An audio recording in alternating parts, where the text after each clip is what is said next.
Hey guys, this is Kristin Tate, and here are 3 stories that you probably didn't see in the mainstream media this week. If you support President Trump, how likely are you to be vocal about your views? If you're like many Americans, you keep quiet. A new poll shows that 4 in 10 voters support President Trump but stay quiet about it. Supporters may even be hesitant to tell pollsters about their views. So in reality, Trump's support is probably a lot stronger than polls suggest it is. Do you remember election night last November? The mainstream media was convinced that Hillary Clinton had it in the bag. When it was finally announced that Trump would be our next president, the nation's leading pundits, analysts, and strategists were shocked. That's because they had been relying on polls, including exit polls, that showed Hillary Clinton with a strong and comfortable win. You know, I'll never forget the Washington Post's main headline a few weeks before the election.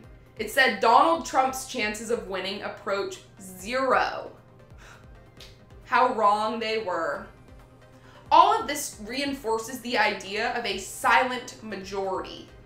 The left and the media have such a seething hatred for Donald Trump that even expressing mild support for the president puts you at risk of being called a bigot or a racist. The left continues to vilify Trump, so it's pretty hard to gauge just how strong his support is. But one thing is for certain. The media and those on the left would be stupid to underestimate the silent majority. They did it once, and they'll be in for another rude awakening if they do it again in 2020.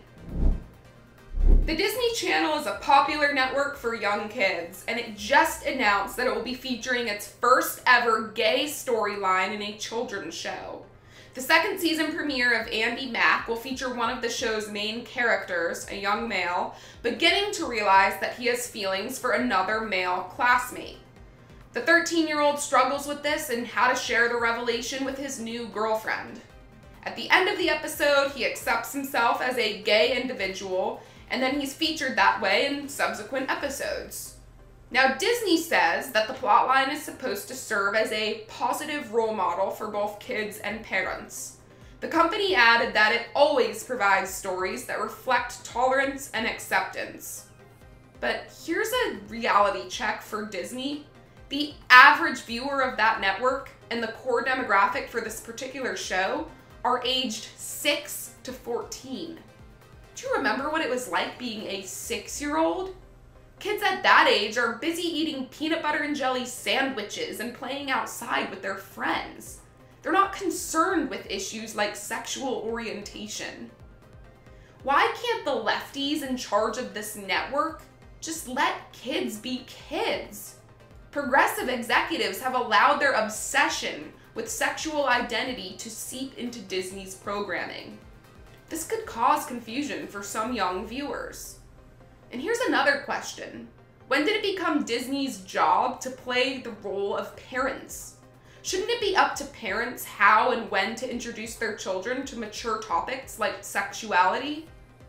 Not surprisingly, activist groups like GLAAD are thrilled with Disney's decision.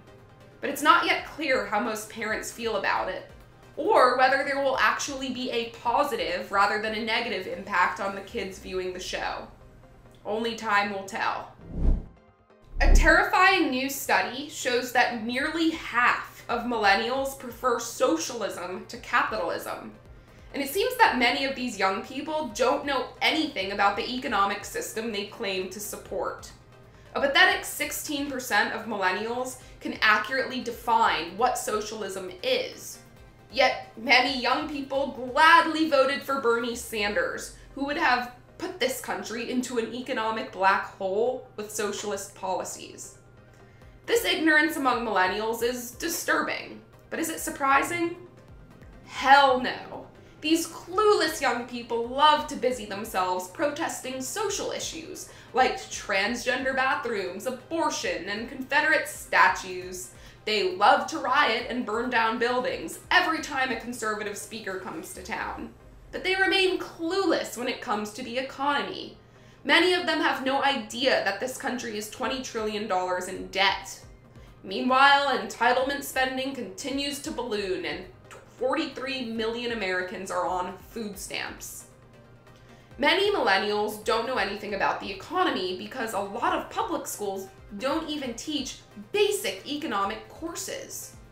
And that's the way the Democrats want to keep it. They would love to see their constituency remain clueless so they can continue to spend our money like drunken sailors. Meanwhile, they tell every young person that they deserve something for free. Free college, free healthcare, free contraception. Sounds great, but it's not reality. Millennials' blissful ignorance is dangerous. It's time for young people to pull their heads out of the sand and get a grip about what's going on in this country. Because transgender bathrooms and abortion won't mean a damn thing if this country goes into an economic depression. I'm Kristin Tate, and this is The Buzz.